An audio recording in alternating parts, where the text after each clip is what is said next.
Sonya Van de Graaff, welcome to the DCQ podcast special sits. I'm really excited to have you on. How are you? I'm very well, Peter. Thanks very much for inviting me. You're welcome. So you're joining us from London today, where it seems that, the rain has come back with a vengeance.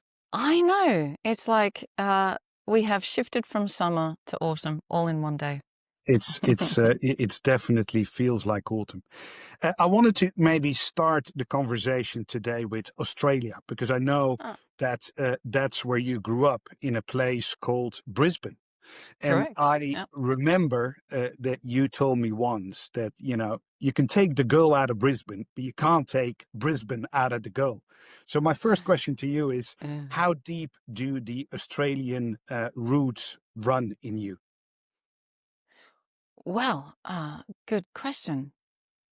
I mean, if we go back to my ancestry, it's a bit of a mixed bag because my dad moved from the Netherlands to Australia when he was a young teenager, because it was post-war and things were different in the Netherlands to how they remembered it. And then my mum was born in Australia from Scottish immigrants. Wow. So, just in terms of a correct answer to your question, that's it.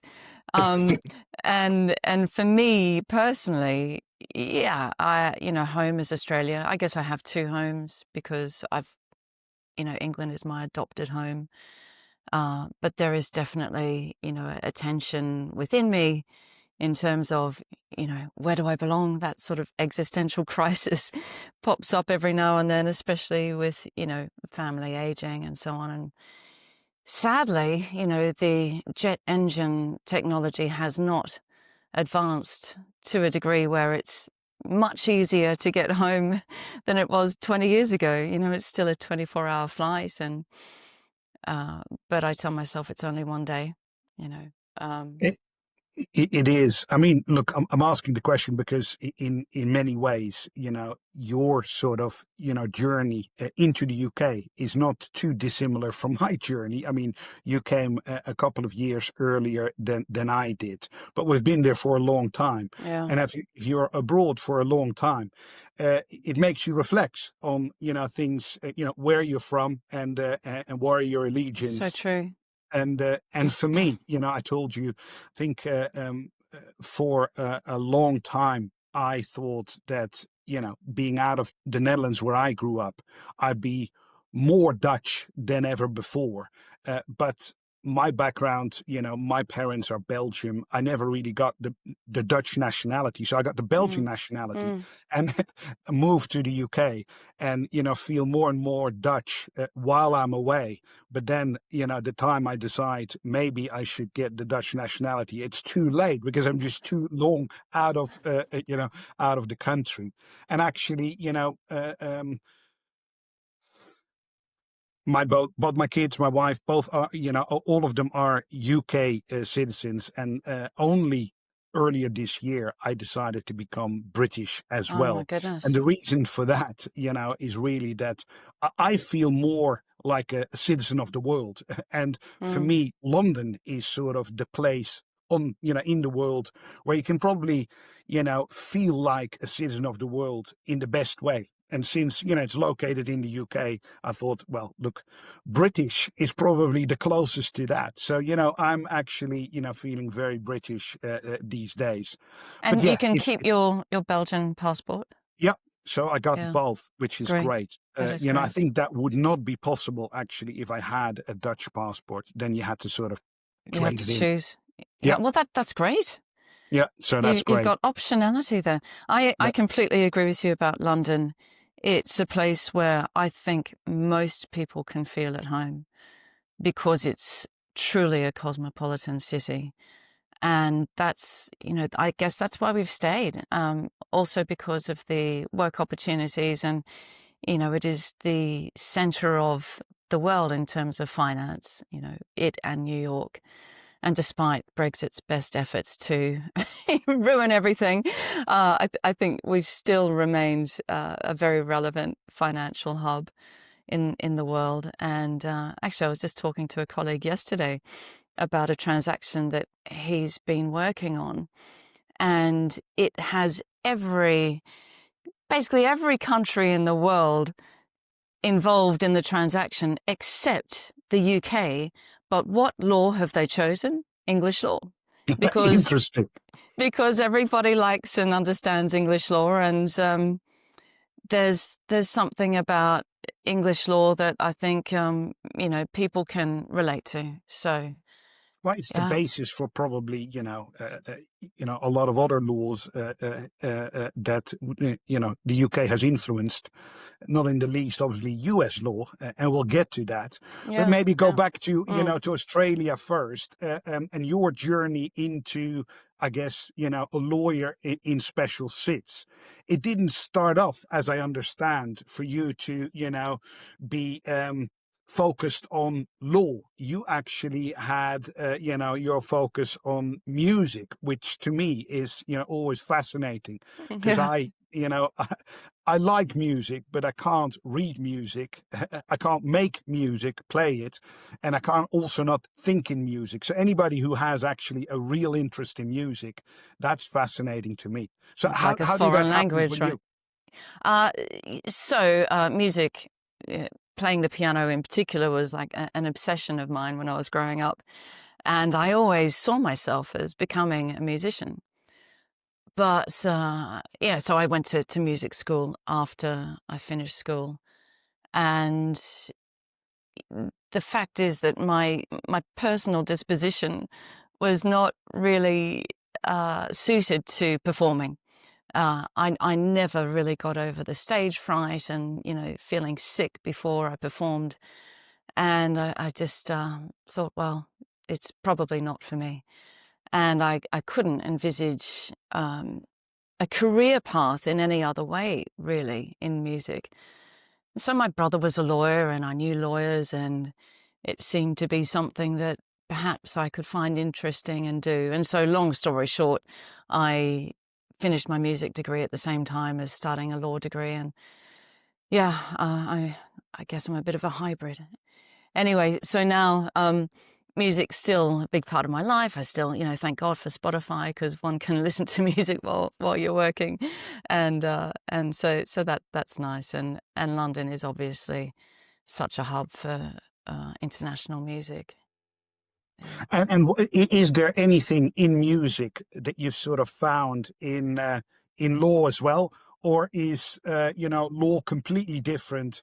And the passion you have for music, have you found anything akin to that in law, or are there they're two different worlds and you can't actually compare them very well? Well, I guess you bring yourself into those two different worlds, but I think music is a separate part of my life, which is pretty, it's a world unto itself. But I'm still there in each of them, and so obsessive compulsive behavior, it possibly translates to the legal career a little bit. So I think there are crossovers. I think that maybe one of the things that is a crossover is that it's very hard not to be all in on it, because it doesn't lend itself, especially not, I guess, in our area of specialty, to just do it, a little bit or sort of, half in, half out. It doesn't work that way. Exactly. It is a very complex part of the law, evolving all the time. You need to be on top of the case law. It's incredibly competitive. It is a very absorbing part of the world. And so, you have to be all in, and you have to commit to it. And so I suppose the challenge is to find a balance in your life. How do you become a successful restructuring lawyer, and at the same time, not let it take over every aspect of your life. And so it's constantly a bit of a balance there, a battle. No, it is. It is. So you finished a music degree and then started your law degree, and the law degree you started in in Australia. Yeah. But then did you then start working in Australia, or did you immediately then go to the UK? Because you went and did a master's degree in the UK, right? That's right. So the system of qualifying as a lawyer in Australia is very similar to in the UK. So it was a 4-year law degree and then 2 years training. And so I did train in Australia. And I was very fortunate because I could do a year as an associate to a judge, and my judge was a Court of Appeal judge, so that was super interesting. And then I did 1 year in a law firm, which is now Linklaters. And after qualifying, I applied for a scholarship to do an LLM in the UK, and was super duper lucky because I got that. I know that you got a scholarship too, but you chose a different jurisdiction to do yours in. And yeah, so I chose the big smoke, London, because I was meant to come back after a year, and I really wanted to try the big smoke.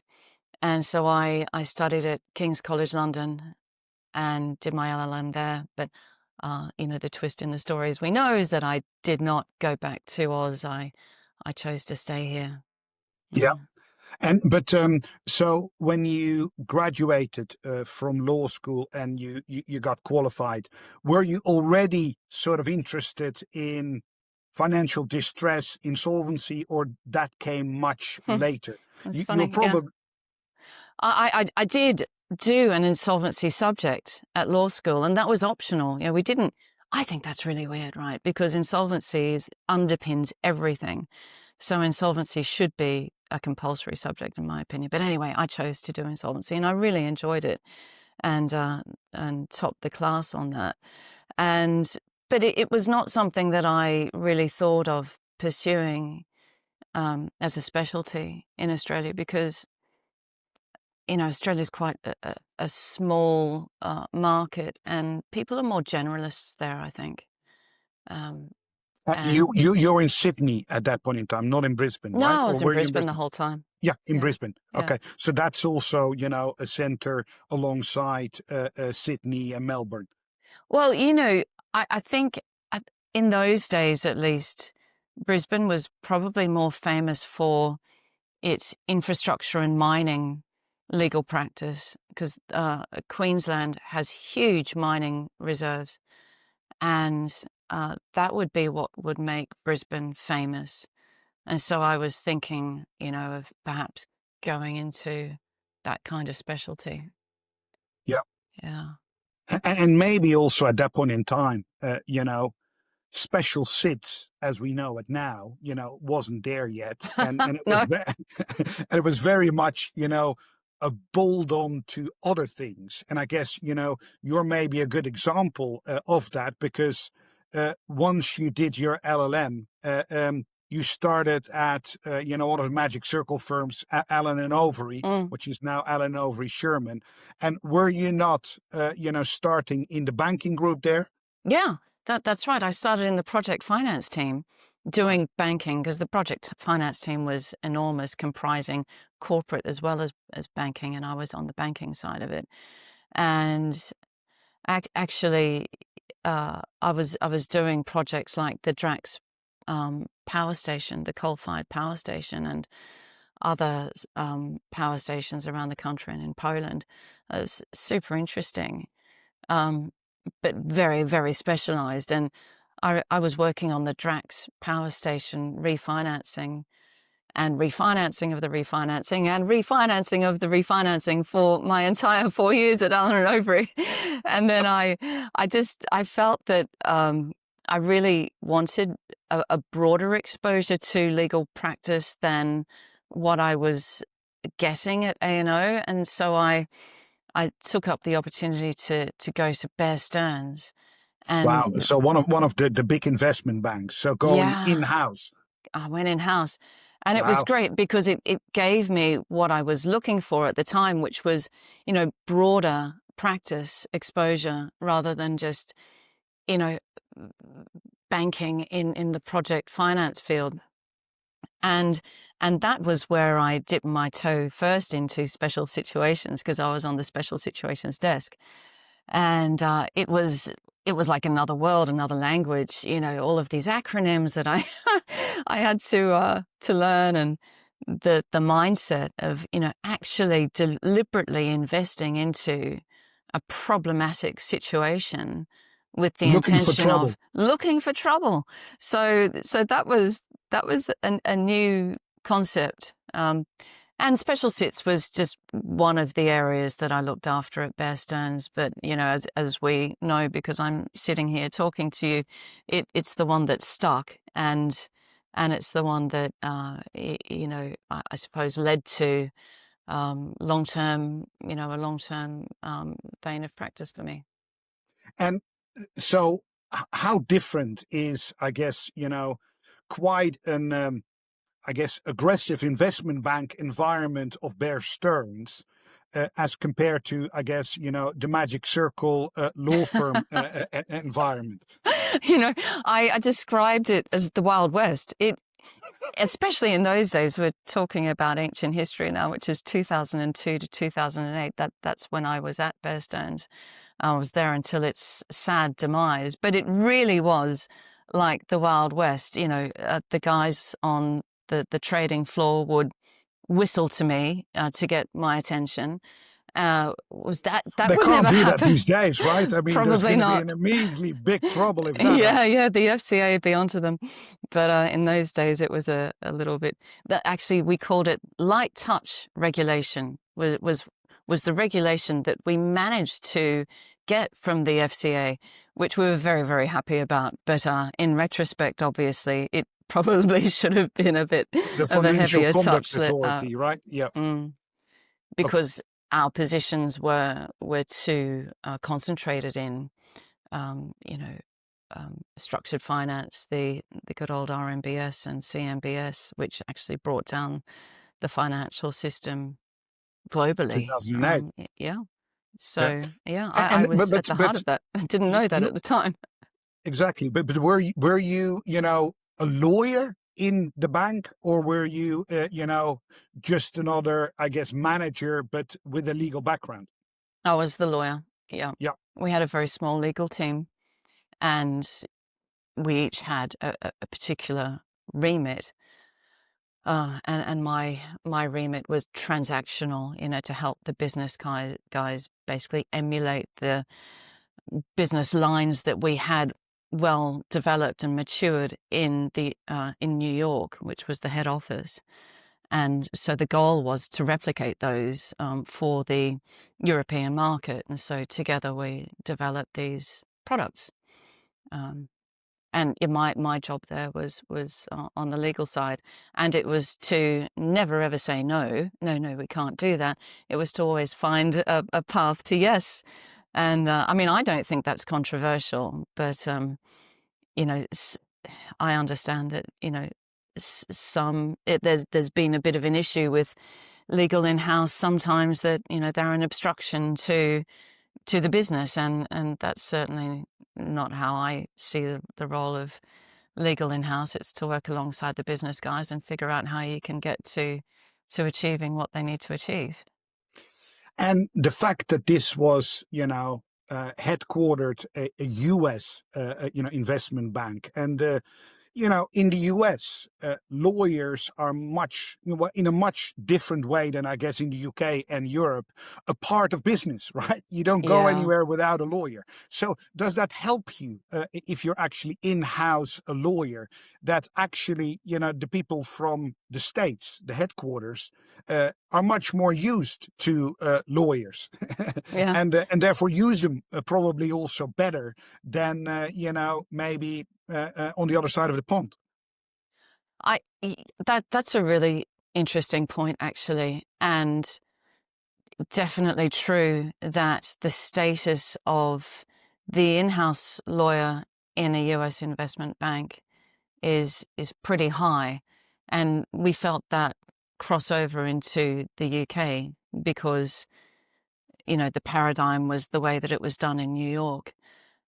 So yes, I would say that it was a good time being in-house in the investment bank in Bear Stearns, and translating that to private practice.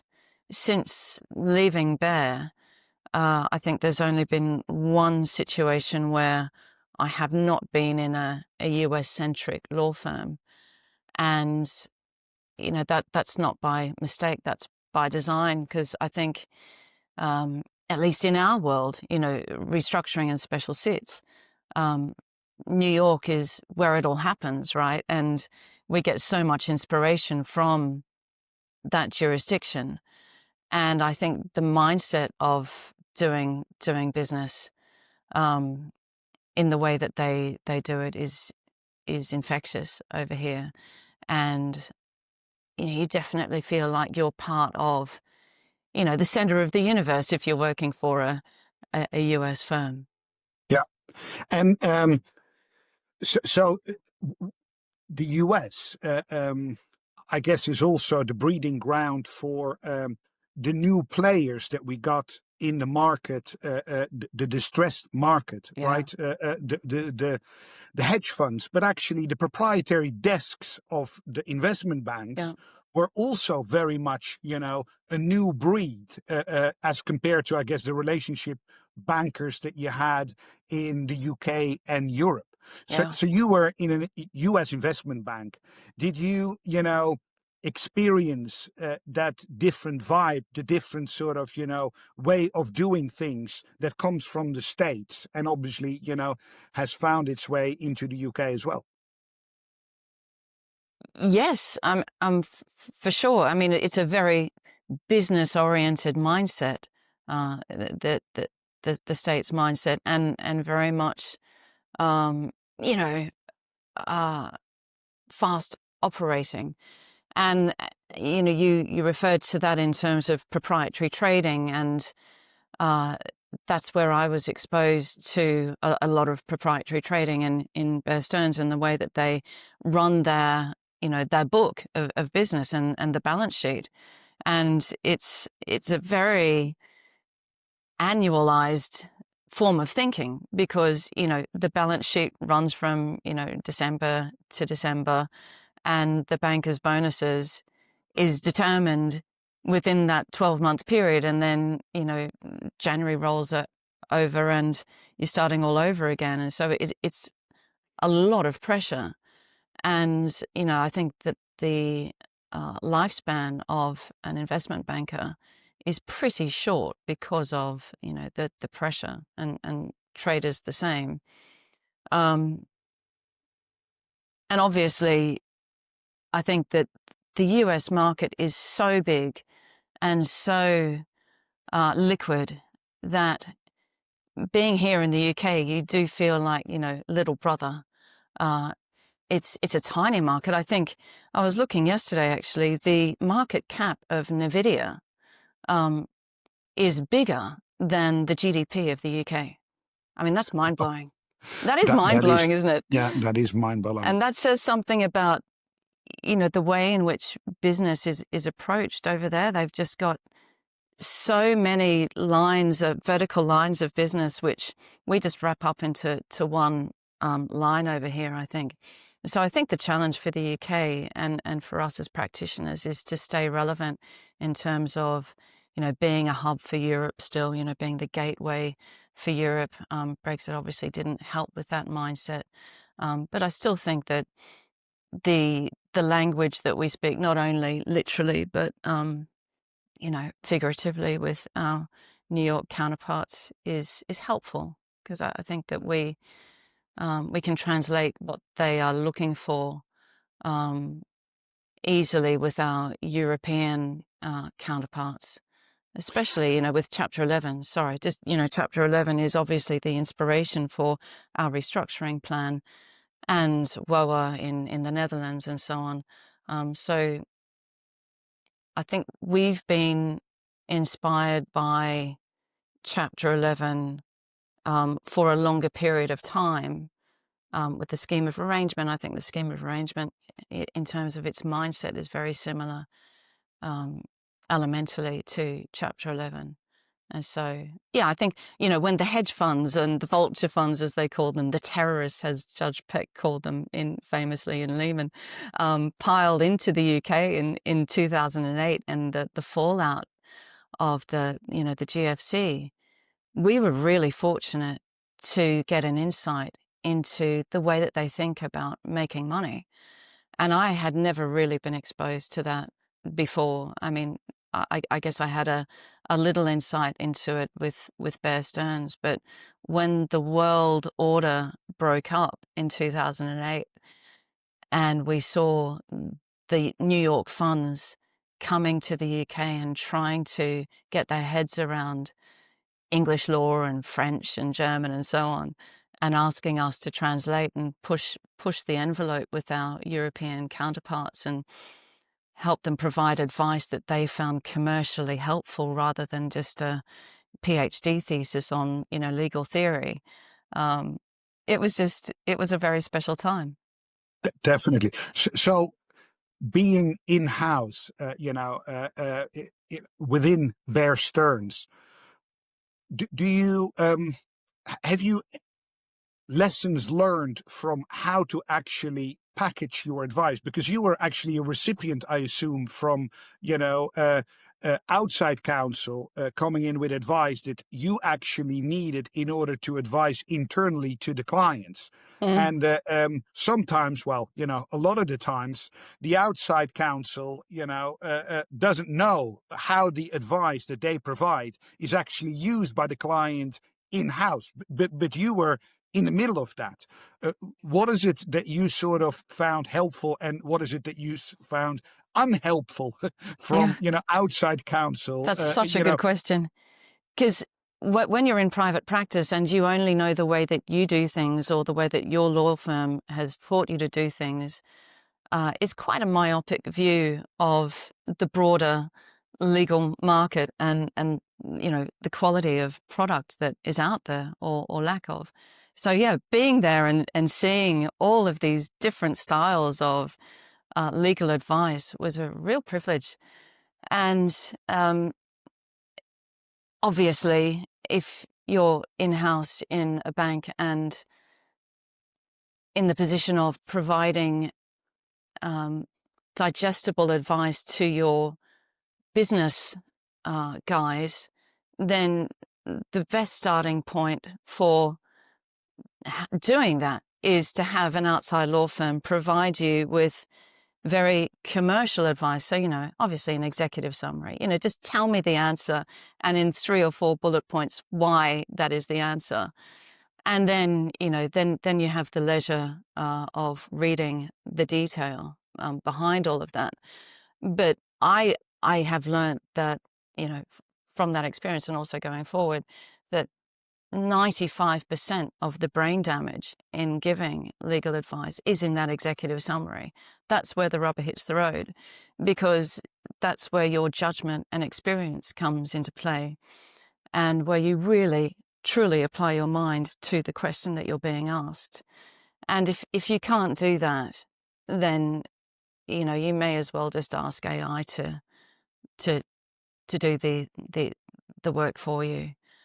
That's the judgment that ultimately you've absorbed the law, you've absorbed the facts, and you apply it to the problem. And you come with, I guess, a practical solution. And then obviously, I think lawyers were always afraid that people are going to ask, well, but why? So you want to sort of justify why you're coming out. You can't just say, well, look, because I have the experience and I know what I'm doing and this is what it is. No, you need to have the articles, the pieces of the law, the reasoning in judgments to back you up, right? But Exactly. Okay, that is maybe not what what you as in-house counsel or the client actually needs to receive. Exactly. You need to find a path to the solution that you're looking for. And yeah, it was very interesting to see the range of styles in the legal market. And actually, it made me feel pretty good about, how I approached the, the task of providing legal advice. Because you've hands-on actually dealt with the advice that others gave, so actually what works for you, and if you can replicate that for other clients, you're definitely ahead of people that have no clue as to how the advice is used by the client. Yeah, exactly.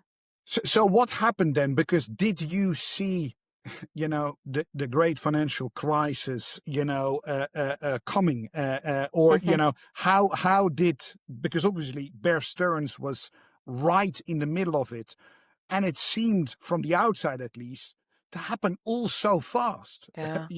In the same way as sort of Northern Rock all of a sudden went, Lehman all of a sudden went, Bear Stearns, the same thing. Were there signs internally that it was, it was coming, or was it actually a shock like it was for everybody else outside?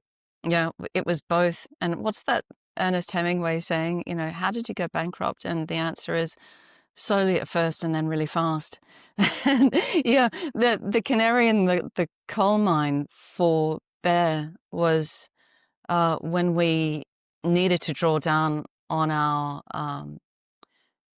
credit lines, and they were only there really to help with our regulatory capital.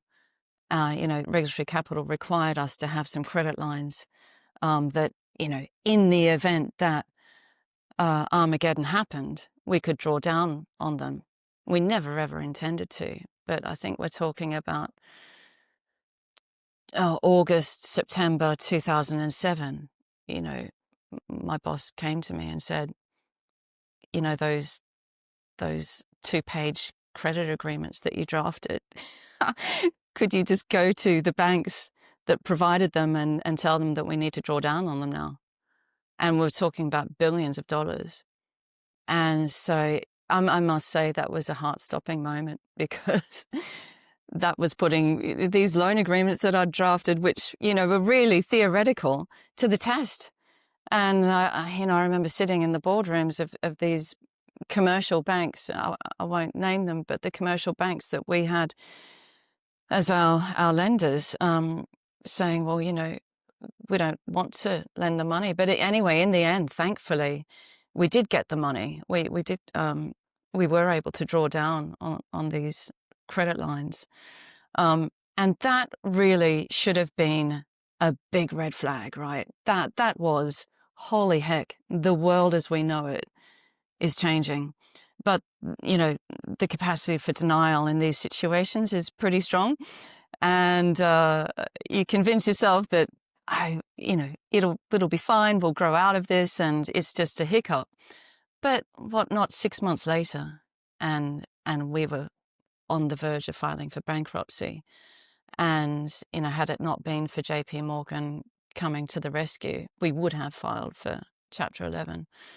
And yeah, it was slow and then fast, but incredibly fast. And then the whole concept of too big to fail, you actually, experienced that firsthand, because you guys thought, well, we're one of those too big to fail, right? So we were tiny compared to Lehman. Yeah, we were tiny compared to Lehman. And we were not too big to fail. But I think the US government was very keen to just keep everything nice and quiet. This was March 2008. Lehman happened September 2008. And I think the government just wanted to keep it very calm. And so JP Morgan, as we know, came to the rescue and helped keep the story sort of damage limitation, I think was the driver. But yeah, Lehman, was it too big to fail? Evidently not, because they let it go. Yeah. maybe in March people definitely thought that way, and maybe history has shown that it probably was too big to fail because look, especially in the UK, where we had more than par recoveries. Obviously, all kinds of reasons for that, but So interesting. maybe we'll get to that. But at that point in time, so 2002, you start. Then 2008, the world is sort of closing in, and Bear Stearns, is going to be gobbled up by J.P. Morgan, and you decided, actually, I've had a good experience in-house. Let's go back to private practice, or what was that also not sort of by design, but by default? It was actually by design. So I was offered a position with JP Morgan in their workouts team, which I was seriously considering. But the workouts team is quite different to a proprietary desk that is deliberately investing in situations with a view to making money. A workout team is a desk which receives problematic situations that the bank itself has generated, which have gone bad. And so the job of the workout team is try to minimize the loss and find an exit strategy and just tidy up the situation. And so I decided. And the proprietary desk, Sonya, is more, we're using our own balance sheet to voluntarily make investments in, trouble situations. We're going to believe that we can turn it around, and we're going to try to do that at a discount and actually, take control.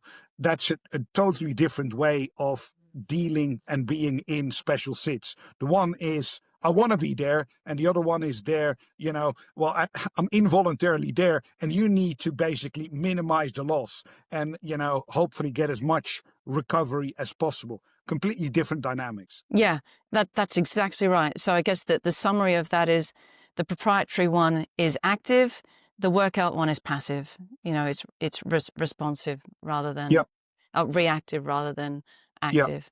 And actually at the time as well, there was a lot of pressure on these proprietary desks in investment banks because of the Volcker rule.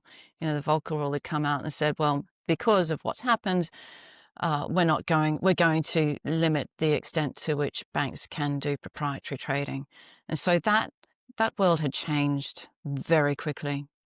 And so, and out of that, a lot of the proprietary guys and women just started hedge funds, right? Well, exactly.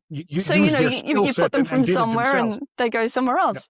And were you never sort of tempted then at that time to maybe, go with a hedge fund? I was looking at that, actually. And a lot of my colleagues in-house at Bear in New York did join their business colleagues to help them set up a fund. And it's been really interesting following their career journeys and the ones that have made a long-term success out of it and the ones that, have crashed and burned. And it's a very volatile world in the distressed investment space, obviously. But over here, there wasn't really any of my colleagues, my business colleagues, going out to set up a fund, with the exception of one, which at the time was Pamplona. But they at the time didn't have in-house legal, but they became a client, and as you know, because absolutely. So the Bear Stearns, it's funny because I think that Anderson had alumni Andersons following Enron, but Bear Stearns is sort of similar, right? There's an alumni Bear Stearns society that you're obviously part of. People who were there and then went their own way subsequently.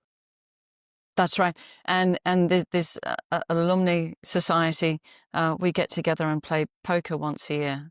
And as you do. As you do. Poker. Well, exactly. Yeah. So then you decided to go in private practice, and that's also when you decided to actually be more and more a restructuring lawyer than maybe the finance lawyer or the structured finance lawyer and project finance lawyer that you were before. I'm not sure it was so much an active decision as rather a sign of the GFC, right? At the time, the world had become special situations. And so the work that was coming across our desk was with that tinge on it. And so, one thing led to another, and it was quite a natural evolution to dive into that world and not necessarily leave behind all of the other business or legal areas that I had been working on at Bear, because the structured finance aspect of my work still loomed large in special situations because, as we know, structured finance was at the heart of the GFC. And Yeah. so a lot of these structures needed restructuring or finding a solution to them. The hedge had broken, or some critical party had gone bust. And so how do you interpose a solution to a structure where each component is so critical to its operation? And so yeah, it was a nice opportunity to combine the various skill sets. And I guess that's the lovely thing about special sits, is that it's a broad term which covers a lot of different legal techniques and skills. So how would you explain to somebody who is not in that space what it is you do? What Yeah, is I've special clearly sits? failed at that because, many years on, my mother still doesn't understand what I do. So I've tried to explain it. I mean, I think there's two compartments to a restructuring lawyer's skill set, and I think one is restructuring and the other is special situations. And I suppose restructuring, to me at least, implies that you are utilizing a statutory tool to bring about a financial solution to a balance sheet or other financial problem that a company has. And that statutory tool is the restructuring plan or the scheme of arrangement or a CVA. Administration, a pre-pack sale, Yeah, through an administration, you use a process. exactly. Whereas I think special sits maybe is a broader term that sits above all that, but also it is like a Venn diagram maybe. But special sits would include contractual solutions, like say under an intercreditor agreement, a distress disposal that the creditors of various classes have agreed would happen in, say, a default situation. Or a special situation could be where parties manage to contractually agree amongst themselves a solution to a situation that they had not envisaged at the beginning of that contractual arrangement. So it's more of a negotiated solution outside of a statutory process. And is that what we call these days liability management exercises? Yeah, exactly. Liability management exercises is a great example of a special situation. Yeah, it's looking for the baskets in the finance documents, and either do stuff that you're allowed to do without consent, and if you can't, you don't have headroom, you try to get the consent to do it, maybe with the stick of, I guess, enforcement, which always is is a stick or a process that you can you can enter into, or a tool that you can use. Yeah, yeah. One of the things you said it earlier is that in our space, we always look at the states as sort of, maybe the blueprint for rescue and yeah, that's where a lot of things happen that then ultimately sort of, come into the UK and European market as well. But their system is quite different from Yeah. ours, even though we have been inspired by their system. Their system is all about, court process and checks and balances and motions and being in front of a judge. While, in the UK and in Europe, we're doing it differently. Do you think that, our culture in the UK is a rescue culture as well, but it is, set up quite differently? Or are there, differences between the US and the UK that make the US or the UK more rescue than the other? That's such a good question. And it's such a philosophical question, isn't it?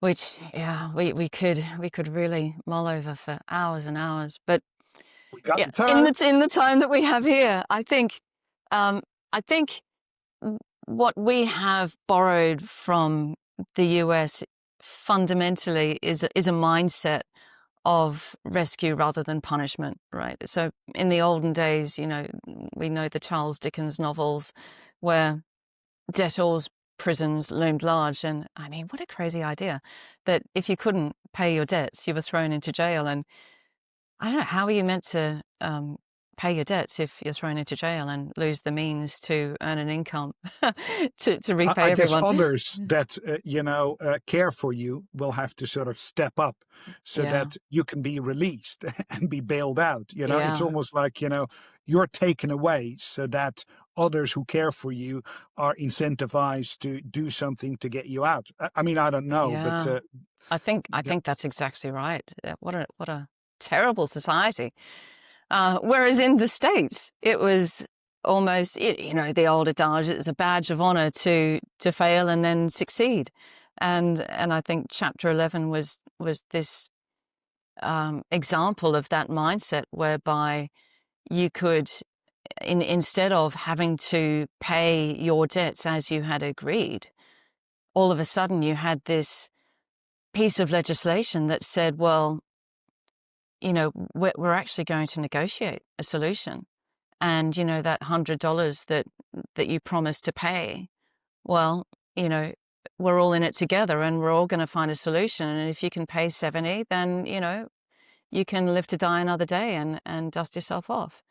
And I think that is absolutely a transformational mindset. And that has to be the way forward. And I think that is what we in the UK with the scheme of arrangement, which, I mean, Chapter 11 is this massive book, right? It's like that long and thousands of sections and subsections and case law behind it. Whereas the scheme of arrangement is like one one provision. tiny section in the Companies Act, not even the Insolvency Act, but in the Yeah, Companies Act, which these really clever English lawyers back in the 80s thought, maybe we can use this to force people, to encourage people to renegotiate uh, loan agreements. And so that the English courts looked at the section and said, well, yeah, there's nothing in this section that says that it can't be used for that. So therein, the jurisprudence on schemes of arrangement for balance sheet restructuring began. And, that section of the Companies Act was used for 35, 40 years. And yeah, then in 2020 came the restructuring plan, which yeah, bolted on a couple of bells and whistles to the framework of the scheme of arrangement and said that we could, at long last, cross-class crown down along the yeah, lines of Chapter 11. yeah. And yeah, And that and was really and so important. you're saying mentality. Do you think that financial distress in the UK, no longer has a negative stigma to it, or is it still there? Yeah, good question. I think there is a stigma. And in the advice that we're often asked to give, we're asked to provide different options for the problem, different solutions, and often the subtext of that or the express request is there a solution outside of insolvency? Because I don't want, bad PR, bad reputation. And also, I think for directors of companies that go into a formal insolvency process, there is the real concern of investigating their conduct and, blaming them for the demise of the company and holding them personally to account for the creditor's loss. And, that is set out in black and white in the Insolvency Act. And so I think there is a real concern by the people driving the company that there is a stigma and personal recourse. It's the same in the States, but a Chapter 11 drives a bus through that personal liability, because in a Chapter 11, it is 99 times out of 100 a condition of the plan that the directors are released from liability, other than, say, for fraud. Well, we have Whereas that in with a RPs and as well, right? These days, in RPs, it was interesting in the Thames Water decision that we had just recently. The court rewrote the terms of the release that the directors asked for. Yep. And they said that the terms of the release could only properly pertain to the negotiation of the RP itself. It could not go beyond the RP, so that in the unfortunate event that the company ultimately went into a formal insolvency process, the insolvency practitioners would still be able to investigate and hold the directors to account for their conduct in the lead up to the insolvency process. Yeah. Yeah. So the IPs is really a concept that we have in the UK and in Europe, which isn't really there in the US. There it's the debtor in possession. Obviously, we're sort of trying to mirror that a little bit with schemes and RPs, where the debtor stays in possession, but you don't have a moratorium, and otherwise you have an IP here. Do you believe that having such licensed IPs is conducive to a rescue culture in the UK? I'm not sure that it's a question of the role of the IP, but rather the statutory framework that we have within which they sit and operate.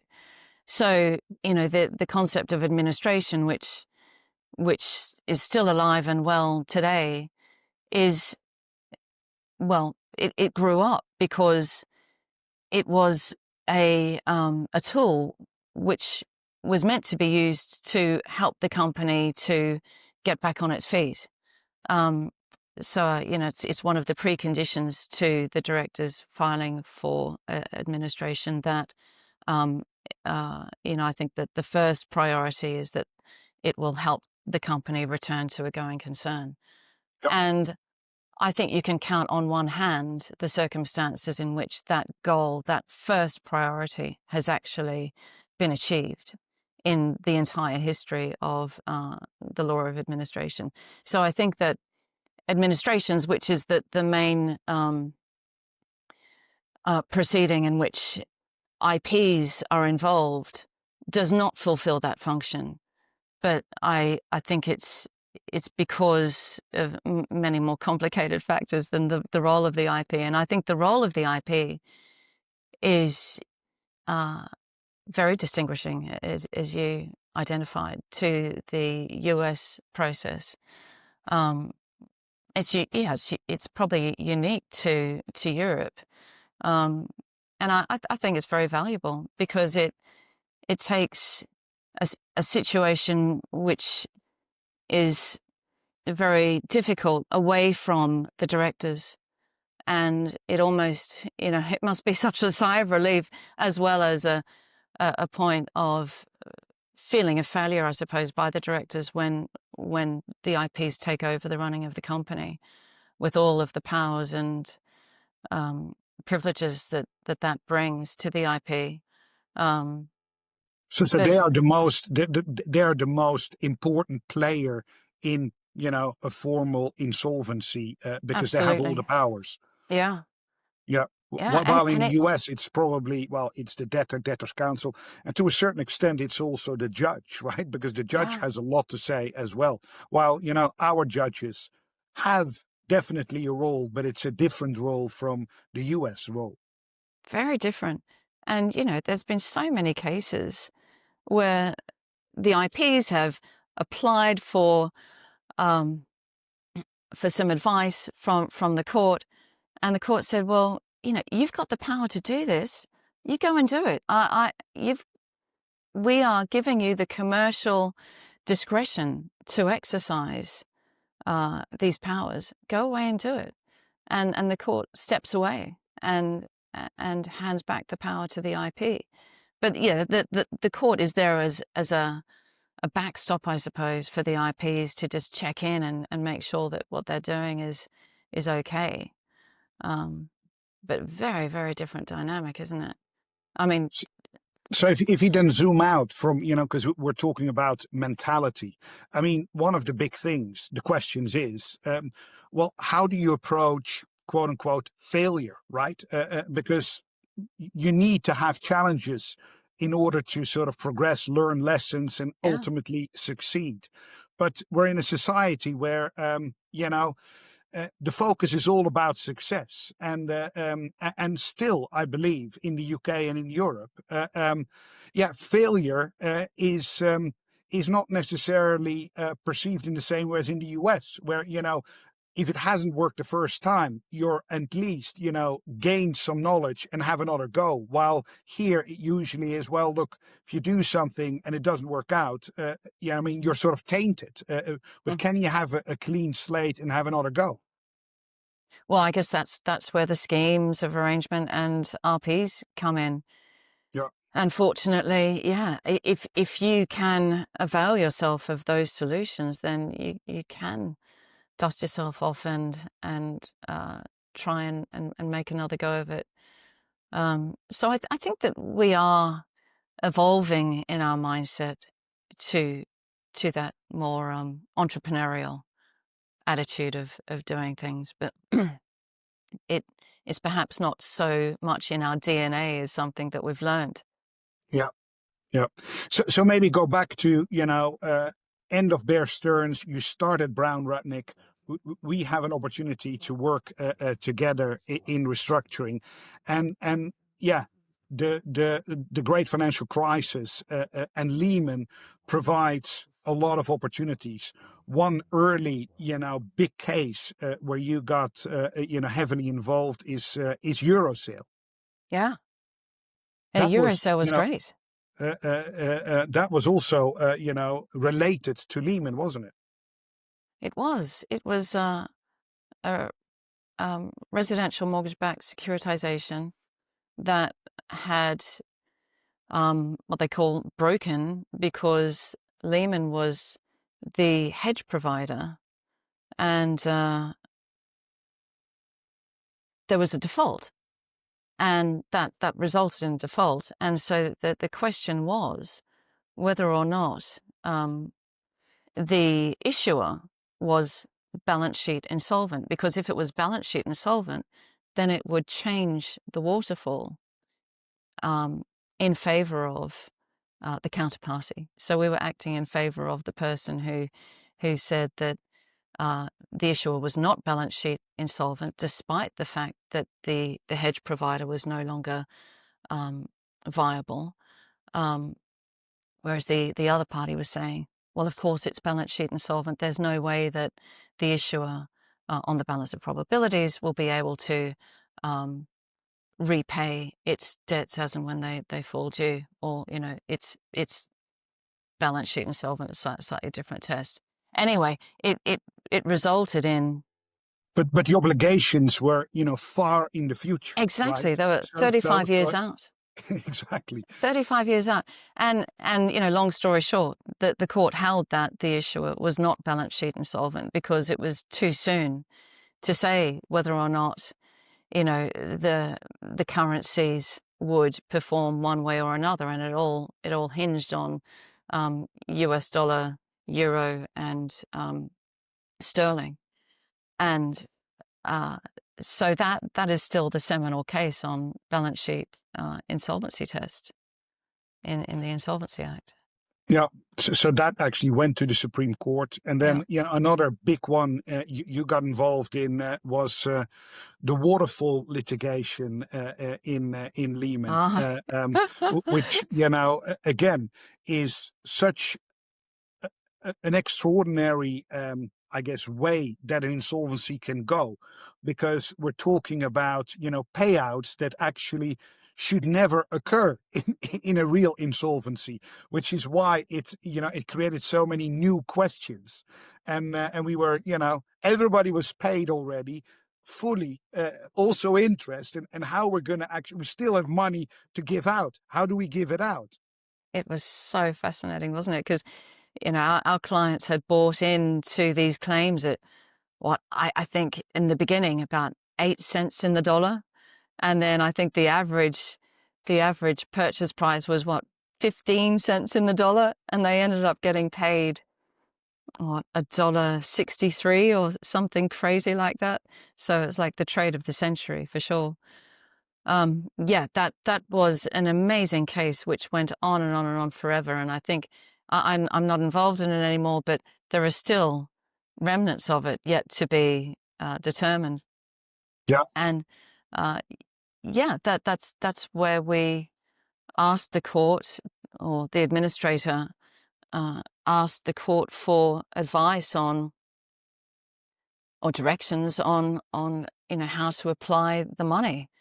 And our role was to assist the administrator in constructing those questions, because it's extremely technical. As you say, the Insolvency Act had never contemplated this situation arising where a company is in administration, and even though it's cash flow insolvent, it is absolutely balance sheet solvent. It's got a massive surplus. So who does the money go to? And we sliced and diced these questions as much as we could. And I think, all in all, we asked the court, I was about 32 principal questions, but then there were sub-questions falling out from those 32 questions. So all in all, 70-odd questions. And that case went on for, about 10 years. It's just ridiculous.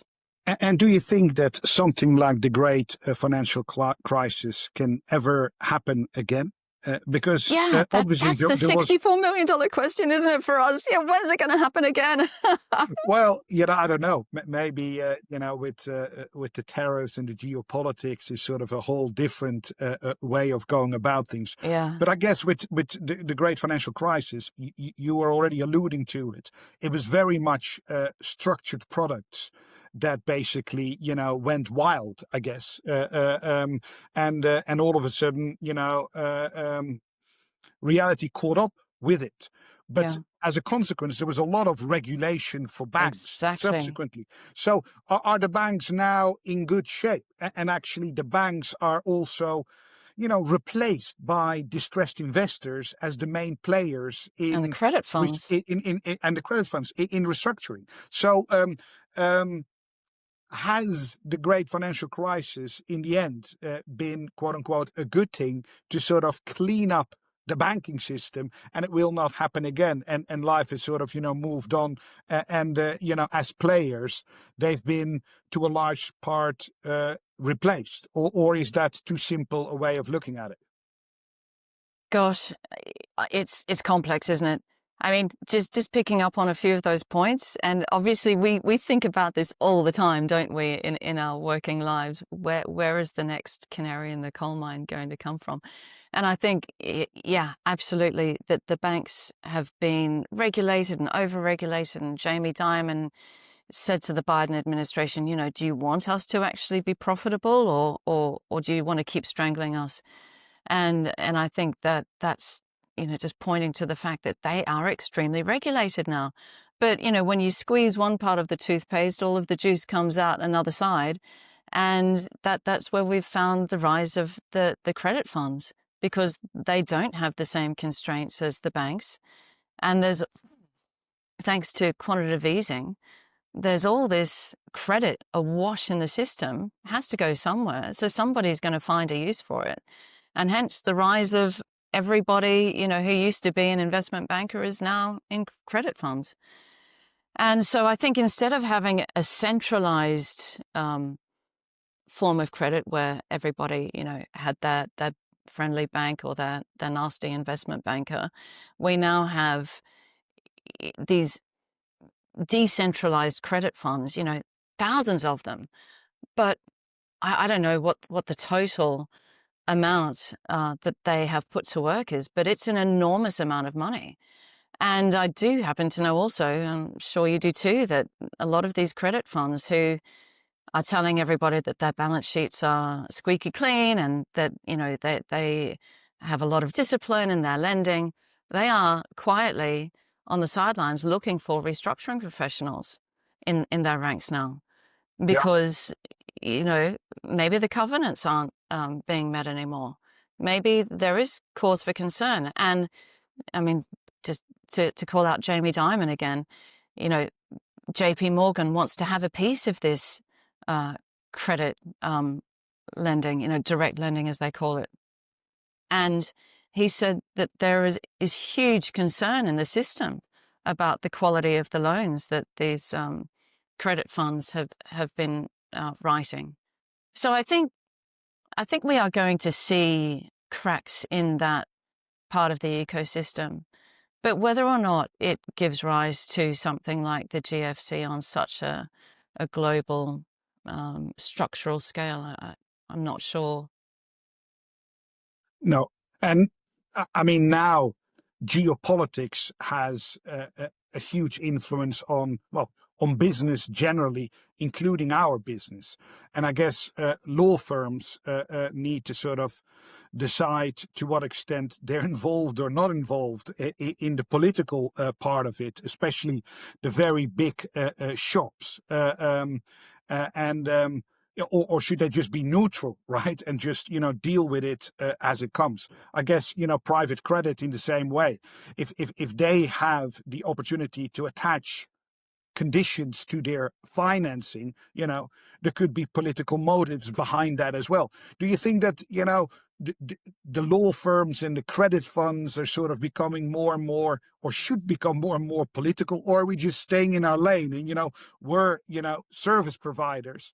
We're doing what needs to be done, and how it comes about is not really a responsibility for us. Maybe I want to ask you to unpack that a little bit more. Yeah. But my instinct on the question, at least insofar as law firms is concerned, is that we try to stay out of politics and just service the clients that we have.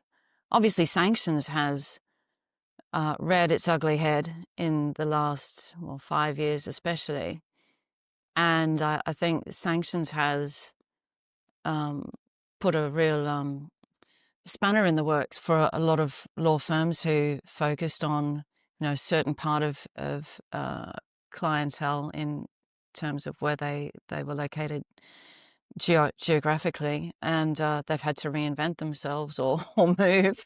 And I think that the challenge is to find yourself continuing to be relevant.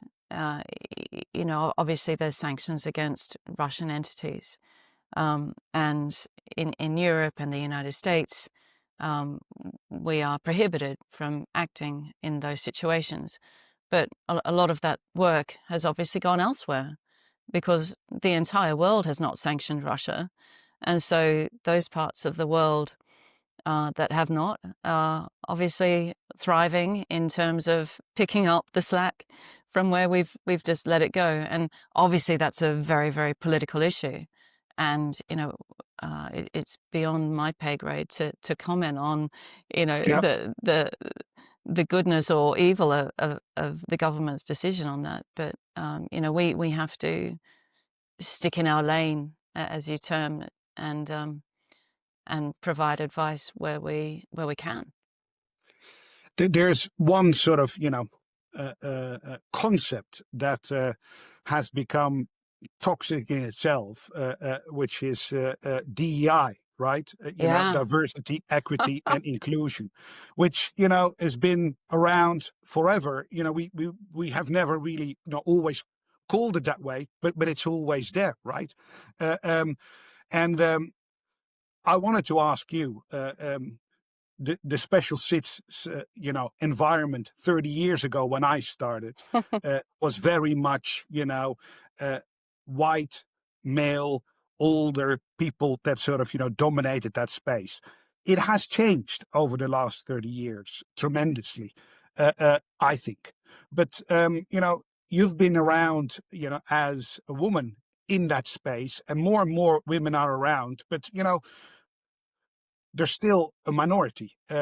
Is there, what's your experience there? How has that been? And, were there challenges? How did you overcome them? Is it better now than it was then? What have you sort of learned from, I guess, the last 30 years in this space on that front? Because I think, whether it's toxic or not, it is something that, we all need to be aware of and deal with. Yeah, so true.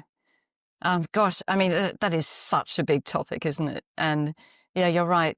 In our working lives, we've definitely noticed a swing on the pendulum one way and then a slight swing back, I suppose. And, when I started out working in London, I don't think we had a concept of DEI, actually. I think that became a thing. Much later, isn't it? Yeah, I think it was 2010s thereabouts. And, all of a sudden, you were being asked to be on your colleagues' brochures for different areas of practice where, well, we can borrow you for corporate because you're a woman, or, it was funny, whereas that was never a thing in the past. And it's in terms of who's in the room when you're talking, and what's the dynamic of that atmosphere in the room. For sure it's easier if there's more than one of you represented. If you're the only woman or the only person of color in a room where everyone else is different and concentrated, then you have to have a certain amount of courage to speak up and say something challenging to the direction of travel that the conversation is going in. And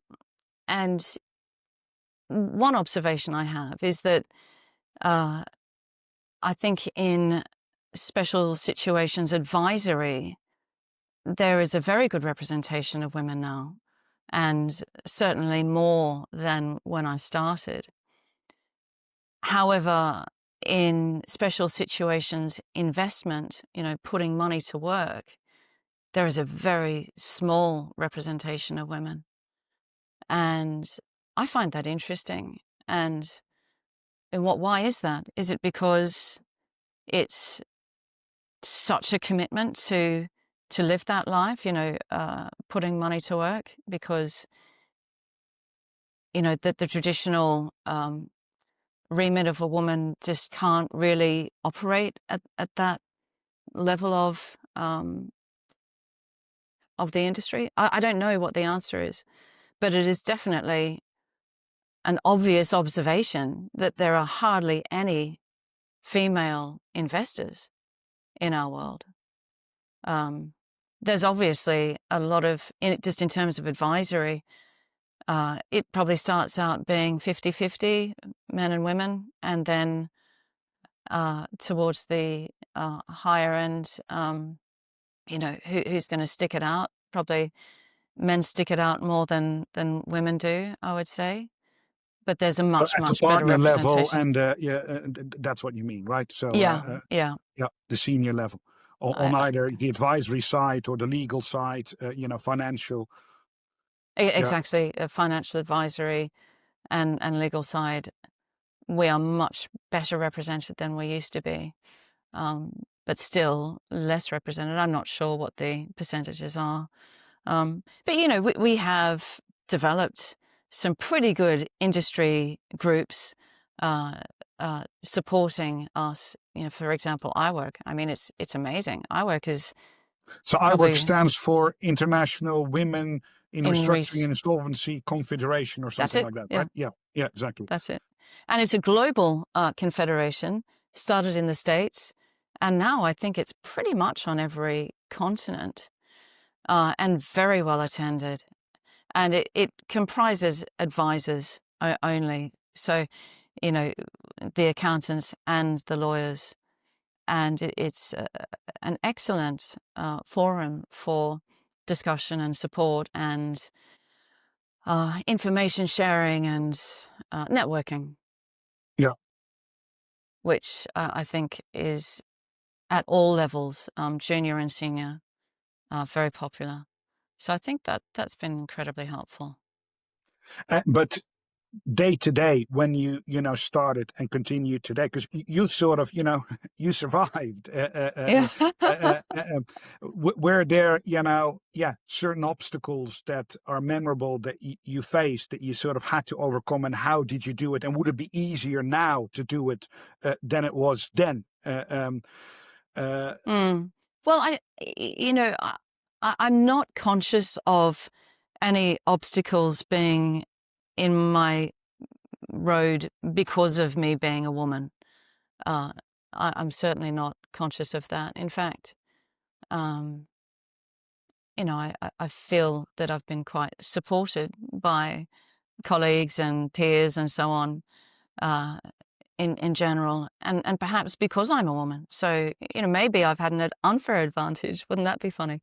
Well, Um, it is sort of, one view on it is, if you just take it, mm, it's like a zero-sum game, right? yeah, I mean, if you prefer somebody, then, by definition, there's another that you don't, right? And they will feel, maybe,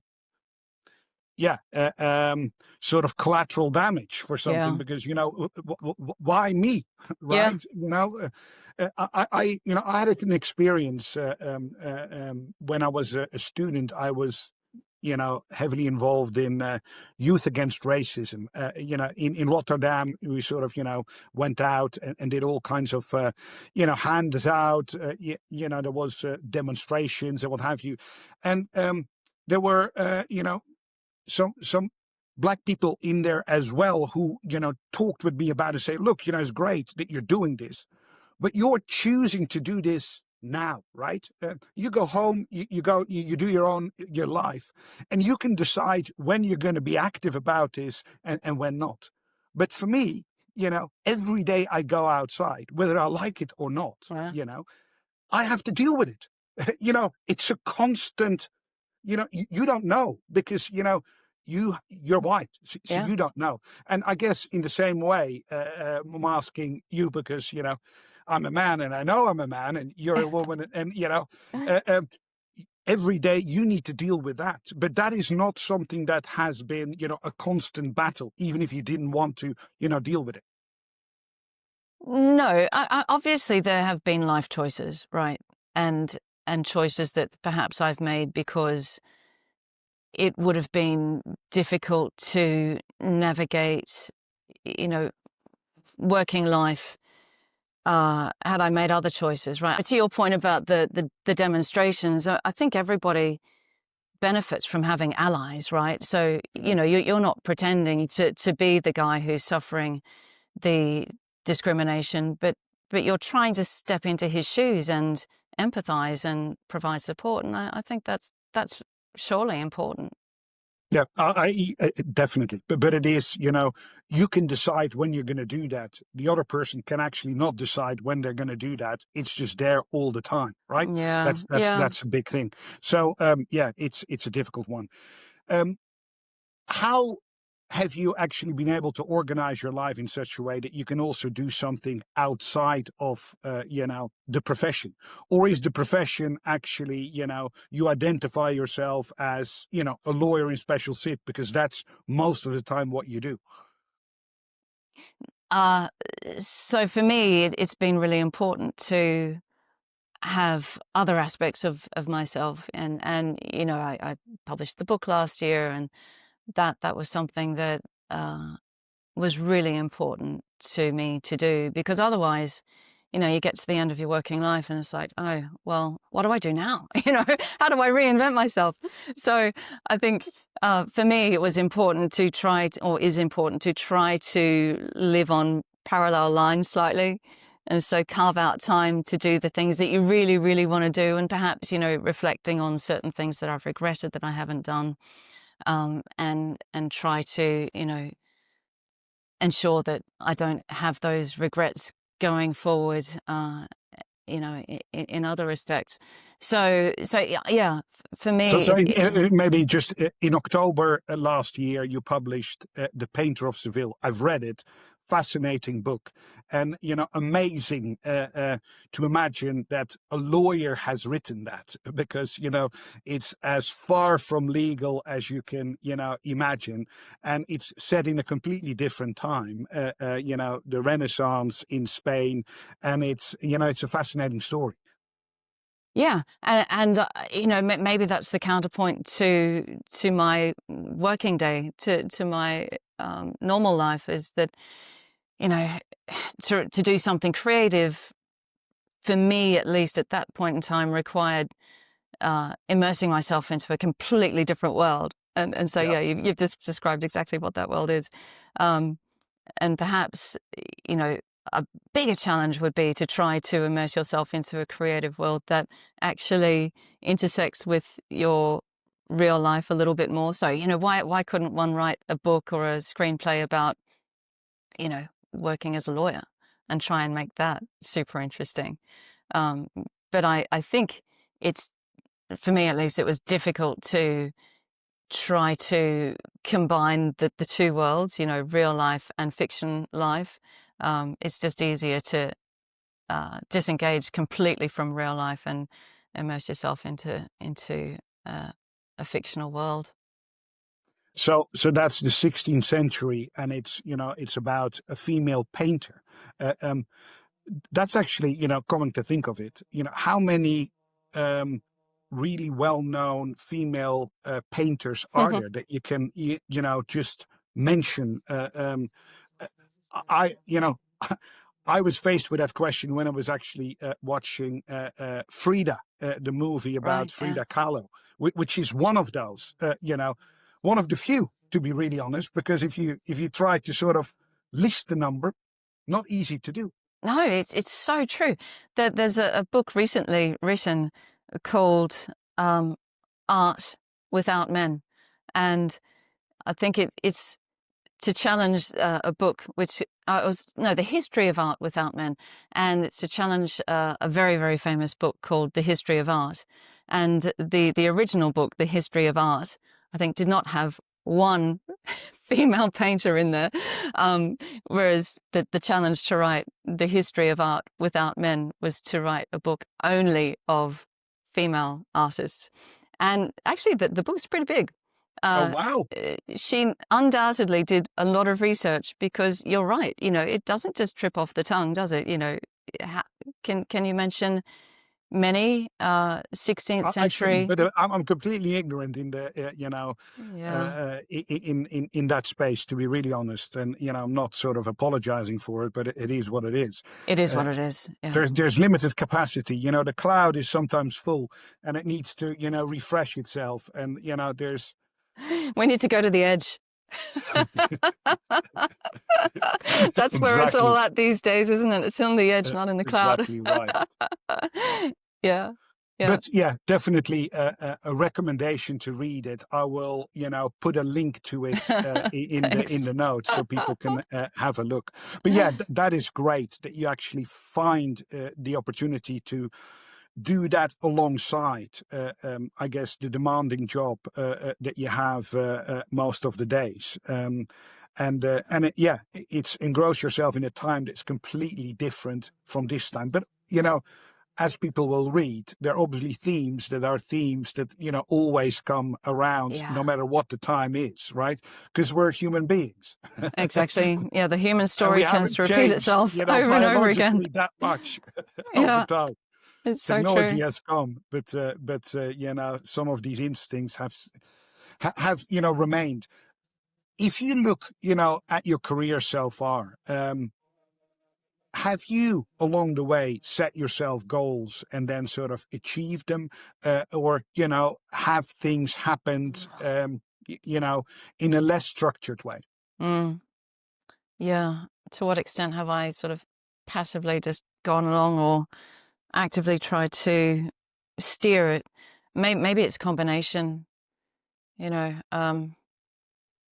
definitely the decision to go in-house was actively, deliberately made. Likewise, the decision to go back into private practice was an intentional decision after much thought. And then from there, maybe a little bit of both. The field that we're in is constantly changing, isn't it? And especially with the entrance of the big American law firms like Kirkland and Ellis and White and Case, they were initially quietly disrupting the landscape. And then all of a sudden, you couldn't imagine a time before when we didn't really have the big American law firms throwing How their does weight your around. firm compare to that? K&L Gates, how big are they? They're also quite sizable, aren't they? Quite sizable, but quite different. It's the head office is in the States, and we have many US offices, and we are all around the globe. I think we position ourselves as a global law firm rather than a US law firm. Yes. But our DNA is definitely US law firm. I can feel it every day. But in a good way. Oh yeah, only in a really good way, of course. But I have, as I mentioned before, chosen to work in US firms because that's where capital is. That's where liquidity is, and that's where we've found inspiration for the tools in our toolbox, and the mindset is very dynamic. So I like that. And And how has it been? Because I think one of the challenges, I've experienced with you in other large law firms that we've been part of, is that, well, first of all, the practice group is a group that needs support from other groups, ideally, but like there is a lot of denial of financial distress with clients. Similarly, our colleagues are in denial as well of bringing us in because it just sends the reeling in the wrong message. Undertaker, right? Yeah. But again, if we're brought in earlier, there's more that we can do. Yeah. So has that changed? Is that actually better in the firm that you are right now? And then the second related question is, if you have a team in special sits that sits in various jurisdictions, how do you make that a team that works together to sort of get the cross-border mandates? That's the And is holy not grail, isn't it? exactly, Yeah. and it's not like a subset of islands that sort of competes against each other and is not sort of coordinated. Those are, I think, big challenges for the big law firms to be really successful. And obviously, as you say, very competitive market, maybe not as many mandates as there are competitors in the market. It's so true. It's so true. And it's also about finding your spot in the market, right? Because we're fortunate that it is a big ecosystem. A big restructuring can support a lot of different players a lot of different advisors. And the question is to find, where do you and your law firm naturally sit in that ecosystem? I mean, just taking the first question, which I think is a really good one, which is, how do you position yourself with your colleagues? And because I don't think that the branding actually, the word restructuring and insolvency serves us very well. I think that the industry needs to find a different word to describe us if we are Special to situations is what we found. special situations. Let's run with that. I think that's a nice one. Yeah. And then leave it to the practitioners to have to explain in whatever situation they find themselves what that actually means, because then it's a little bit more of a chameleon, right? Rather than these assumptions. You're wheeling me into this meeting because we need to talk about killing me, basically. Yeah, the bad times, but it's not always the bad times. No one wants to talk about the bad times. It's a cycle of any corporate life is that there is distress, but like us, we get ill, but we actually can cure ourselves if we actually go to the doctor in time. Exactly, it's so true. And I think it is about encouraging early conversations, early engagement. We've heard that so many times, and we'll continue to hear that, I think, for time immemorial, because it's just in human nature to delay. Yeah. In terms of how does a global team of restructuring and special situations lawyers position themselves as a team to find the big global mandates?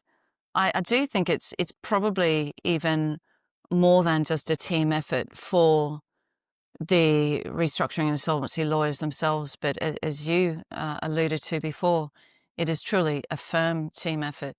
And very often these big situations come from the corporate team in a law firm, because the firm is lucky enough to have a big company as a client, and that big company has gone through a difficult situation which it needs to bring a lot of skill sets to bear, and one of them would obviously be us.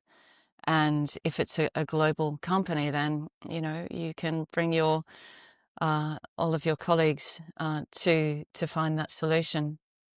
And is that the sort of the sweet spot of K&L Gates in this space, is trying to be there full service for the clients, so in good times and bad times, so it's like debtors counsel engagements?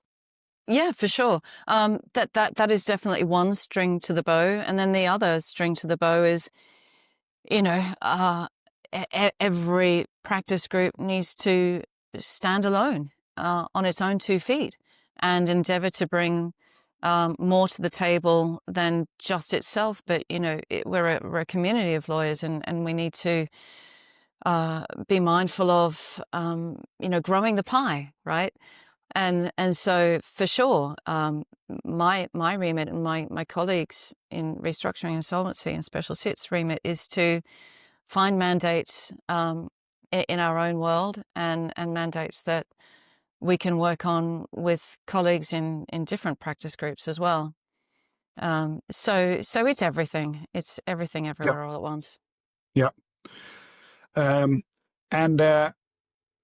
so if you look at a special sits lawyer and an IP, the special sits financial advisor, what would you say are sort of the key elements for them to have, or the key characteristics to have to, master your trade? What is important in this space for a lawyer to have, and maybe as well, what is important for a lawyer not to have longevity in special sits?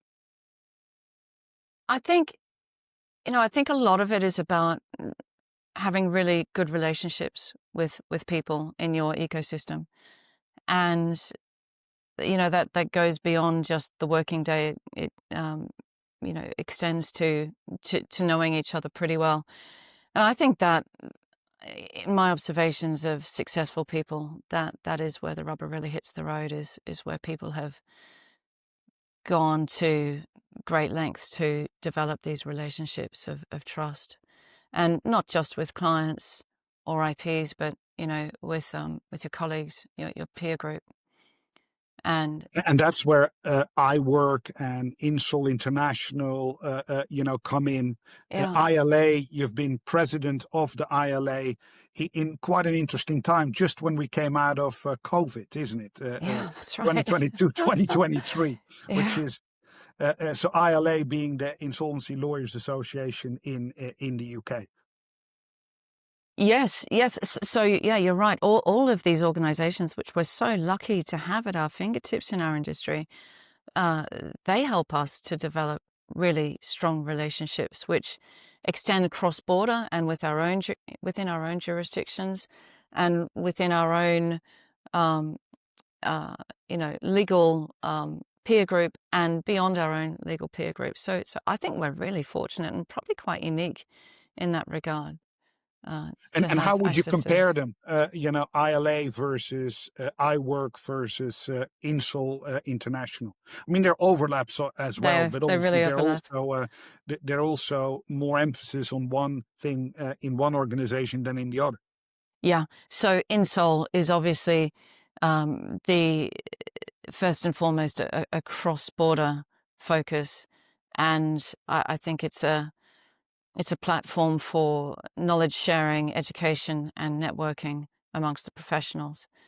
And also it extends to providing assistance to UNCITRAL and organizations like that, government organizations, to help them develop their own laws on insolvency. So I think in INSOL you introduced me to, and it's been so fabulous in so many ways, on so many levels. And then the ILA, also really important organization for UK and offshore lawyers, primarily educational, but also networking, so that when you're negotiating with a lawyer on the other side, it's not a stranger that you're negotiating with. It's actually a friend or a colleague who you know well. And so I think that enables you to speak to them on a deeper level, and help to find a solution to the situation. Because I guess one of the unique aspects of our world is that we truly are trying to find a solution to a problem that affects the entire stakeholder community that's facing that company. And so it's all about continuing to have discussions. And what I find really interesting about the Court of Appeal case in Petrofac, which we recently had on the latest RP that went to the Court of Appeal, is that they're changing the dynamic of negotiating restructuring plans now. Whereas, when it first came out, the first case of Virgin Active, Snowden said, if you're out of the money, then, you don't have a right to influence where the restructuring surplus goes. That's for the guys who are in the money to decide. Out of the money in the relevant alternative, right? Which is in the bad scenario that would happen, or the most likely scenario that would happen if the restructuring doesn't go ahead. But it doesn't focus on what you've actually contributed to create the situation that we're now pursuing, right? Exactly. So the case law has now sort of gone 180 degrees away from that, which is that you don't have to negotiate, but if you don't negotiate with the out of the money guys, then you have to explain why you didn't negotiate, and why what you've proposed is actually fair. Because at the heart of this jurisdiction is a compromise, right? It is all about a compromise, and a compromise implies that there's give and take, and that there is some rational basis for that give and take, which usually suggests a negotiation, not just some arbitrary, in decision to give them an apple if in the relevant alternative they would have got a squashed pea, right? That it can't just be an arbitrary decision by the guys who are in the money.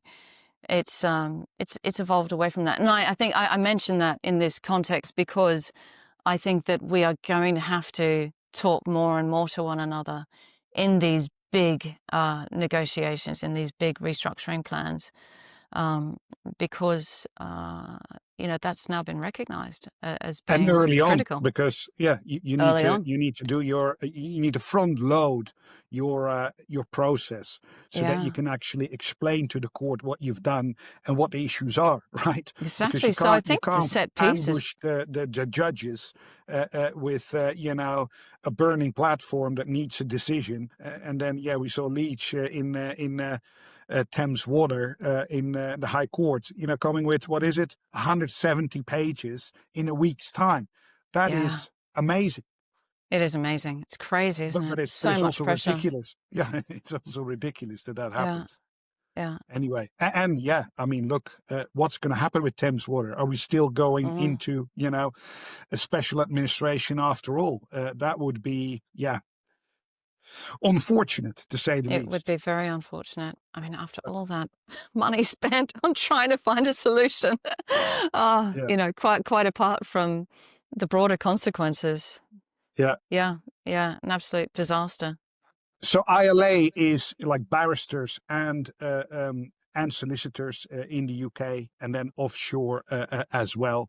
And then IWIRC, you already said, is very much the women together. But men are not completely excluded. We're sort of happy to go to events as well. But it is focused on bringing together women in the space.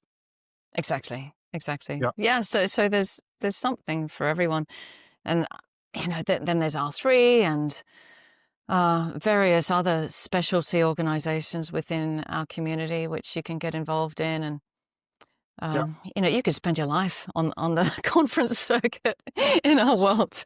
Yeah, well, I guess the reason for that is that the field of specialization has matured. You said it yourself that one of the things you're also involved is UNCITRAL, right? United Nations Committee on International Trade Law. Working Group V is dedicated to insolvency, so it shows that it in its own right is a specialization that you can do almost full time, especially in London and in New York. What have you done with UNCITRAL, and how has that sort of added to, I guess, the experience that you gained by doing private practice? You've been in house, you've had your involvement in professional organizations, but you're also helping institutions like UNCITRAL further develop the laws. Mm.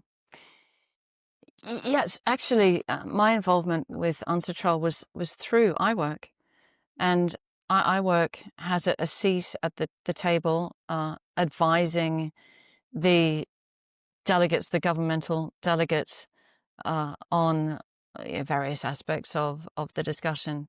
And so delegates of IWIRC can sit in the room and contribute to the conversation. And I mean, it's absolutely fascinating sitting there in the UN and just seeing how it all works. And the role of the chairman is, I mean, he must have, or she must have the brain the size of a planet, because they have to somehow get a hold of the conversation and write it down into what will become the model law for all Yeah. of these countries to consider and implement in their own national legislation. And, the work of Working Group V continues, and they've set themselves various projects, and I think they've completed 4 of them now, and I think they're now on to, I'm not involved in it anymore. I think they're now on to tracing assets cross-border, which is obviously so important, right? That you can cooperate on that area. Absolutely. But again, sort of maybe the holy grail, I don't know if it is the holy grail, is to come to some sort of agreed substantive international law that works across the borders, right? So not just on procedures, but actually substantive law, harmonization. But is that really something that is feasible? Because if you look at practice, there's competition between jurisdictions, right? And if there is one law that would apply everywhere on insolvency, then obviously, I don't know, well, there will be a different kind of competition then, if that would be the case. But are we striving for that? Because, we're still sort of universalism on the one hand, territorialism on the other hand, modified universalism in the middle. Where are we going? Because if you look at geopolitics, it looks to me that we're going more to sovereign identity, territorialism, less to universalism, and acknowledging that there are, well, most of the big problems are cross-border problems and need to have a cross-border solution. Any views on where that goes if we look into the crystal ball? Are we moving towards further coming to something that is substantive, harmonized insolvency law, or is that a pipe dream? I think it's so interesting to take as a microcosm of that question the UK approach and the US approach to the cross-border insolvency regulation, which they implemented, the US implemented in their Chapter 15, and we implemented in the cross-border insolvency regulation. And we interpreted the model law entirely as a procedural law. So we would provide procedural assistance in terms of recognition, whereas the US in Chapter 15 is almost substantive application of the foreign law. And I think that's really telling in terms of mindset on the approaches. And I think that the rule in Gibbs, which we have alive and well in the UK still today, is one of the fundamental reasons for that. And everybody seems to say that the rule in Gibbs is, so what is the rule in Gibbs for those, who may be listening who actually are not familiar with that? The rule in Gibbs derives from a case, an English case in about 1890, which said that the governing law of an agreement must be the law which can compromise or release the claims under that agreement.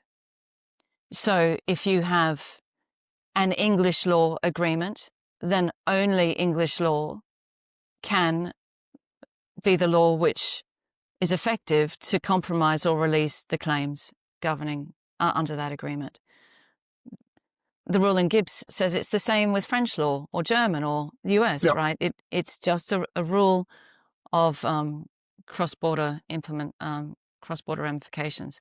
Whereas the rule in Gibbs does not apply anywhere else in the world, pretty much. We sort of stand alone in terms of that. And so our cross-border insolvency regulation really hinges on the rule in Gibbs and also Rubin, which is another rule of English law which stands apart from US law. And just to get technical again for a second, Rubin says that if a defendant does not submit, either voluntarily or involuntarily, does not effectively submit to the law of a jurisdiction, then that jurisdiction has no ability to affect his legal rights.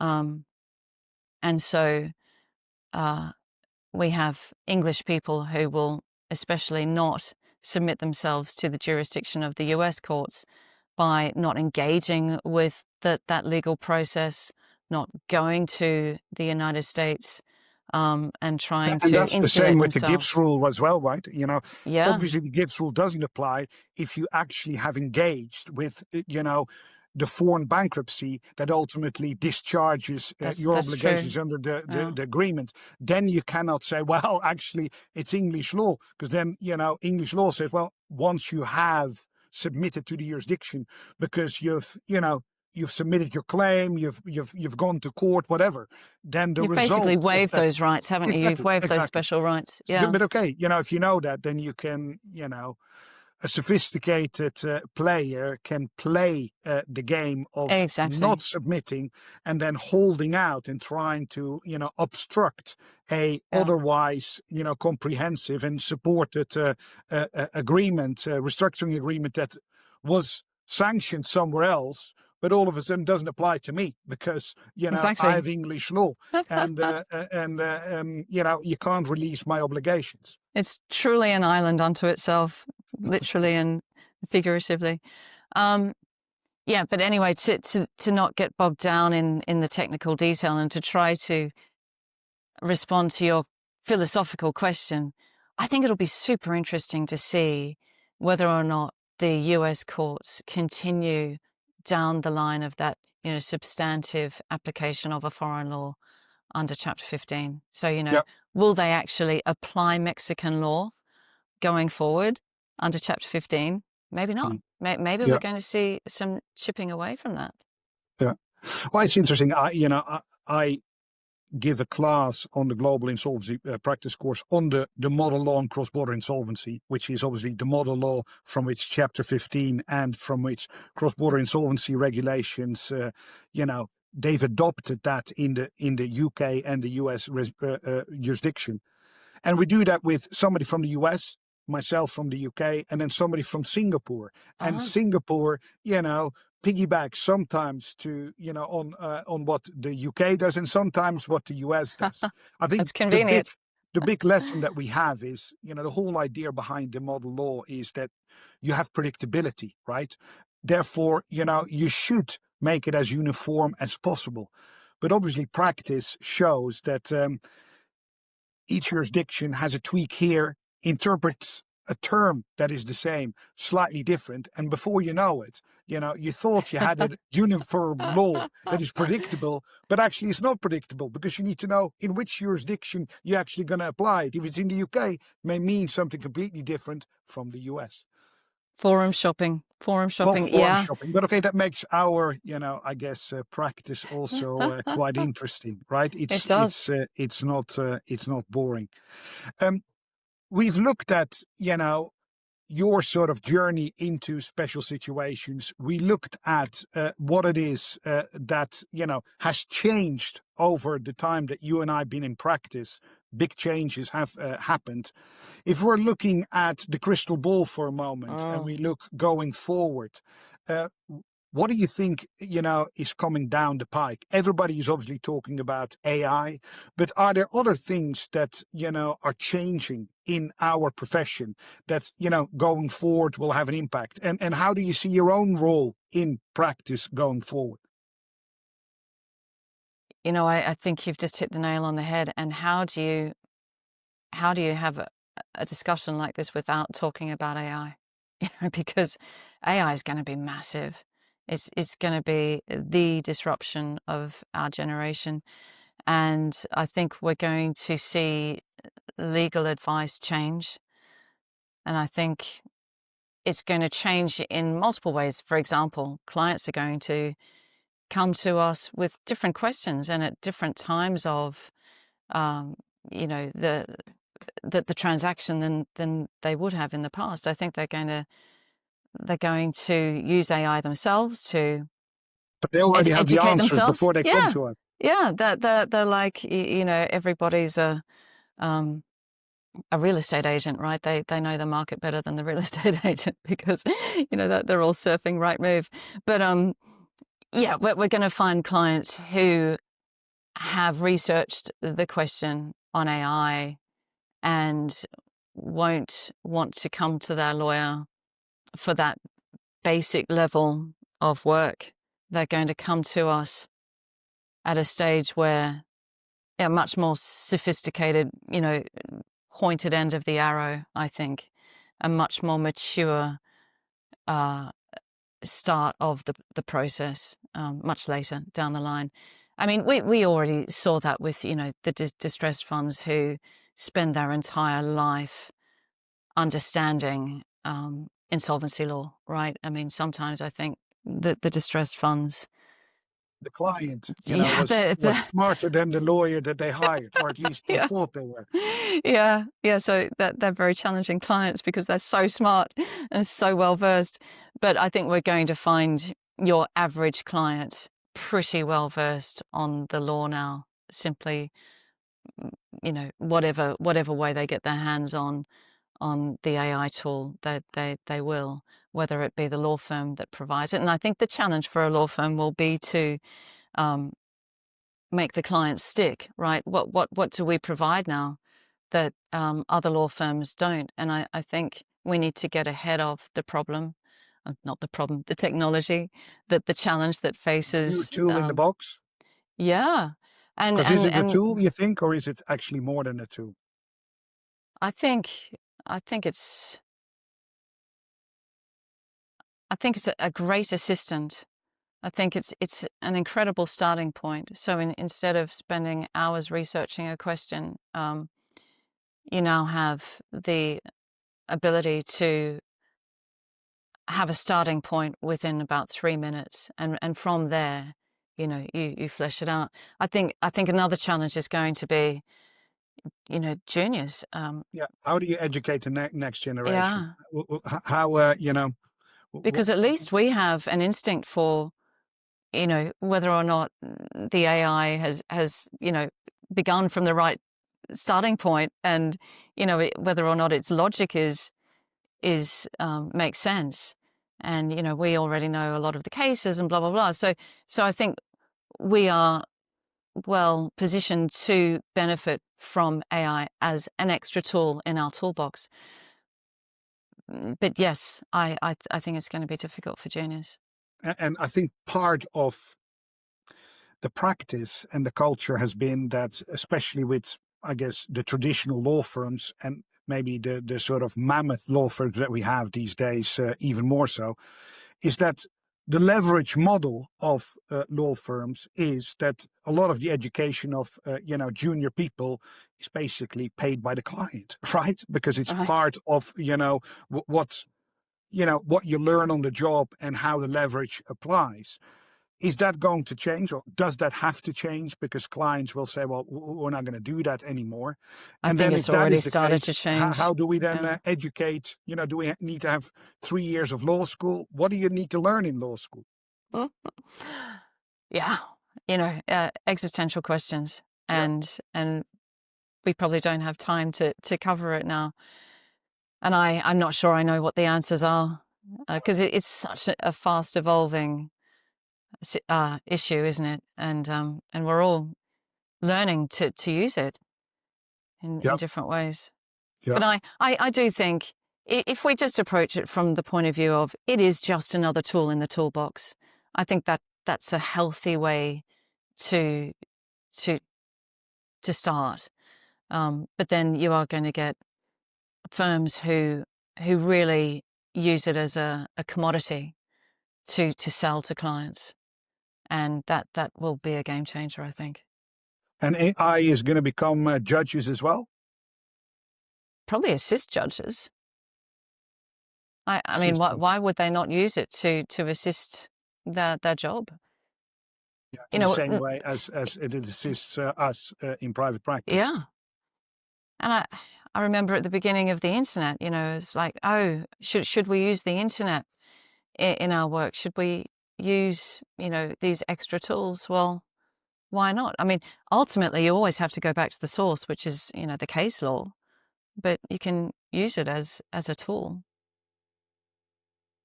So do you think that life and the profession will be even faster than it already is now? Can it still be faster Yeah. of what it is? Because obviously technology has helped us being quicker at everything. But is this another gear up? And will we actually be able to cope as humans to do it? Who knows? I think it will speed up things, won't it? Because Yeah. just like email sped up forms of communication between firms. Before we had fax, we had letters. I mean, gosh, can you imagine going back to that? Beautiful, huh? You could send a letter out, it travels across, you have some time to read it, think about it, write something That's right. up. Beautiful. At your In the leisure. meantime, the whole deal has happened twice in the time that it took to, exchange one letter. Exactly. Yeah, Beautiful. mind-blowing. Beautiful. So I think we've covered quite a bit already, and I'm very grateful for your time. Maybe a last question to land the plane. If there are, younger people listening to this and they believe, well, actually, what I've heard, special situations sounds interesting to me. What would be the advice that you have for them? Thinking about pursuing a career as a lawyer or, a practitioner in special sits? Well, I think there's a few things. First of all, draw on all of the resources that you have at your hands, which includes your peer group, your people who are ahead of you on in the game. Develop relationships. Step out confidently. You need to have confidence in this game and a thick skin. And, you have to be prepared to constantly learn and be curious. And I think therein lies the fun and the interest in it, but also the commitment, right? It's quite a commitment. But I think any profession now is a commitment. Excellent. Well, thank you very much for your time. Really appreciate it. Thanks, and Peter. enjoyed the conversation. Yeah, lovely talking to you. Thanks so much.